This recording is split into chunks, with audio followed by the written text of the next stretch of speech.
Bantu support channel ini dengan cara klik subscriber 100% gratis, tidak bayar. Oke guys, terima kasih. Mari membaca.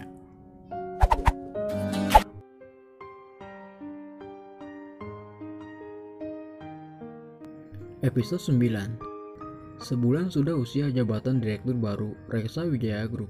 Kini saatnya rapat bulanan pun dilakukan. Semua petinggi perusahaan berkumpul di ruangan rapat yang bersebelahan dengan ruang kerja Pak Direktur. Amara gelisah dan berbagai pikiran berkecamuk di dalam kepala otak cerdasnya. Bukan rapatnya yang membuat Amara gelisah, namun orang yang akan ditemuinya dalam rapat membuatnya resah dan gelisah. Semoga dia tak mengenaliku. Tolonglah aku ya Tuhan.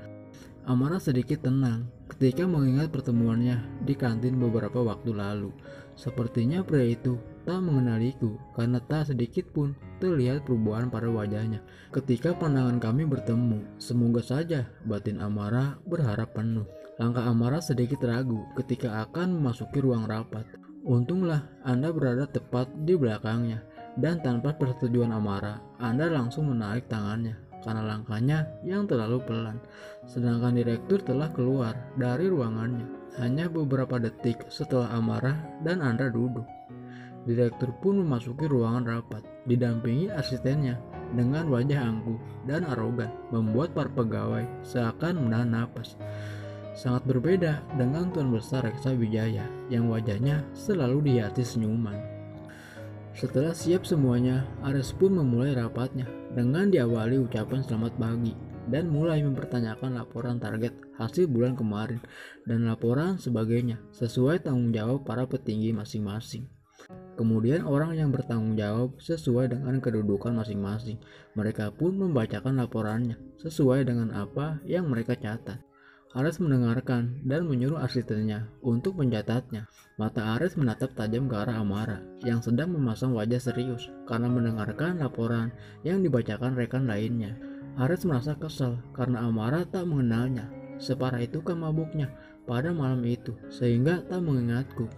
Apakah dia tak memperhatikan wajahku ketika dia terbangun dan tersadar?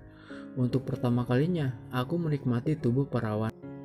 Dan aku yakin dia wanita baik-baik, dan juga gara-gara dia sehingga aku tak bisa lagi berhubungan dengan wanita manapun. Aku masih belum bisa percaya bahwa dia tak mengingatku, batin Ares yang terus memandangi wajah cantik Amara. Jam menunjukkan pukul 10.00, rapat pun selesai. Ares kemudian berjalan keluar ruangan, begitupun dengan para atasan yang bergegas untuk kembali ke ruangannya masing-masing untuk melakukan pekerjaan mereka seperti biasanya. Begitupun dengan Amara yang akan segera meninggalkan ruang rapat. Namun sebelum kakinya melangkah keluar, Bimo asisten Ares memanggilnya. "Ibu Amara, silahkan ke ruangan Pak Direktur.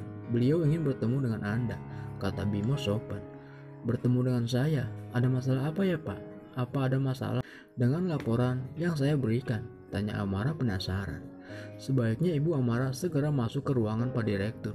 Jangan sampai beliau menunggu," ucap Bimo yang tahu karakter bosnya yang tak suka menunggu. Akhirnya Amara menuju ke ruangan direktur. "Selamat siang Pak," kata Amara setelah terlebih mengetuk pintu dan dipersilakan masuk oleh yang punya ruangan. "Silakan duduk," ucap Ares sambil mengetuk-ngetuk ujung meja kerjanya dan menatap tajam pada Amara.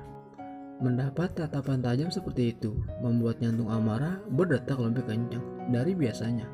Lagi-lagi rasa khawatir Amara mengelayuti hatinya, namun sekuat tenaga berusaha untuk tidak terpengaruh. "Apa yang bisa saya lakukan untuk Anda Pak?" kata Amara setelah beberapa saat terdiam. "Kamu tak mengenaliku?"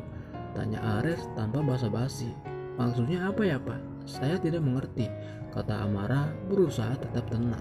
Kemudian Ares meninggalkan kursi kerajaannya dan berjalan mendekati Amara yang lagi duduk di sofa sambil menatapnya dengan penuh arti.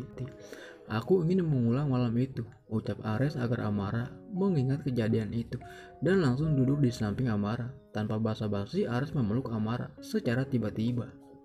Sontak Amara pun kaget dengan kelakuan Ares. "Apa yang Anda lakukan Pak?" kata Amara dengan badan yang gemetar. "Gara-gara malam itu saya kehilangan gairah terhadap wanita lain," ujar Ares dengan kesal karena mengingat gairah hasrat yang hilang terhadap wanita lain. Amara berusaha melepaskan diri dari pelukan Ares, dan untungnya ada yang mengetuk pintu dari luar, seorang pegawai yang ingin memberikan laporan susulan kepada sang direktur. Karena pintu yang diketuk dari luar, Amara segera pamit keluar dari ruangan Ares, dan pegawai itu pun masuk untuk memberikan laporan. Setelah Amara keluar dari ruangan Ares, Amara berjalan pelan untuk menuju ke ruangannya. Ternyata dia mengenaliku, mengingat wajahku. Bahkan saat satu malam bersamanya, yang aku sendiri tidak dapat mengingatnya karena mabuk berat. Gumam Amara terus melangkah menuju ruangannya sambil terus memegang dadanya karena jantungnya berdetak sangat kencang akibat perbuatan Ares di ruangannya tadi. Amara terus melangkahkan kakinya untuk menuju ruang kerjanya. Setelah sampai di ruang kerjanya, Amara duduk seperti biasanya. Wajahnya nampak pucat dan tatapan matanya menerawang jauh ke depan, seolah ingin menembus dimensi waktu dan kembali mengingat kejadian di malam itu. Gara-gara pengkhianatan itu, sampai-sampai aku mengalami nasib seperti ini, gumam Amara dengan mata yang berbinar. Tok tok tok, klek. Tiba-tiba Amara dikagetkan dengan ketukan pintu dan langsung masuk saja.